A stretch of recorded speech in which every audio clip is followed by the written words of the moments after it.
In this video, we're going to go over some of the top Excel jobs that you can expect to get if you're looking to really master your skills in Excel, which I'm assuming you're doing that by going through this course, right? You're looking to go from a complete beginner to expert, or if you already have the experience, right, you're looking to take your game to the next level. So what we're going to do here is really go over what some of the top most common jobs are and what the experience level is and what you're going to be responsible for in your particular job role as a particular data analyst. So let's go ahead and jump into the Excel job types. Okay, and so like I said in one of the other videos, a data analyst is what you're typically going to be going for if you're just starting out, or maybe even if you already have some experience, right? And you're taking your Excel game to the next level, you're going to be able to easily get these types of roles because these individuals are some of the most sought after professionals in the world. And because the demand is so strong and the supply of people who can truly do this job well is so limited, data analysts command high salaries. So you can oftentimes be able to get a lot more than the average because you are a complete from A to Z expert in Excel. You understand how to use the tool, you understand how to, analyze the data, how to be able to present it, right? And so this is something that is extremely valuable in today's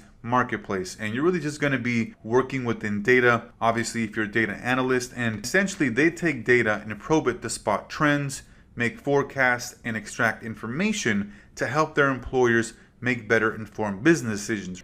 So that's really what you're looking to do as a data analyst. You look at different trends, make various predictions, various forecasts based on the previous data. Quick example of this would be looking at the data and the sales of previous years, revenue from a company, and then this year you're looking at the projections and the forecast, right? All of that is going to be within Excel, and you're going to be able to easily do that after going through this course. And then you're extracting the information and you're helping them make better informed decisions that will ultimately increase the bottom line.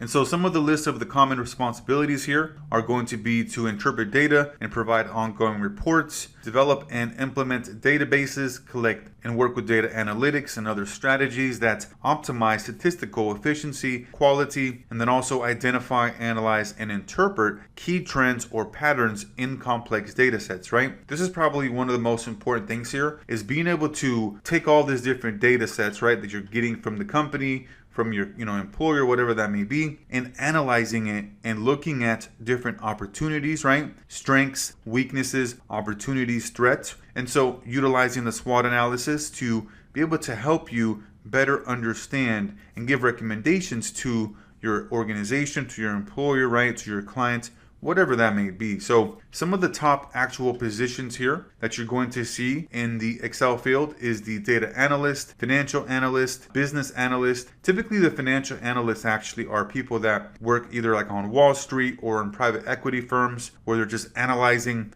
businesses, or analyzing, P&L statements, profit and loss, and things of that nature. And then business analysts, you're pretty much analyzing the business as a whole, admin assistants, admin assistants, accountants, bookkeepers, project managers, and pretty much anything that has to do with analytics. And so these are the various job opportunities that you can see within the marketplace after you have gone through this course and developed and mastered your Excel skills. So that's going to be here for this one, and we'll see you on the next one.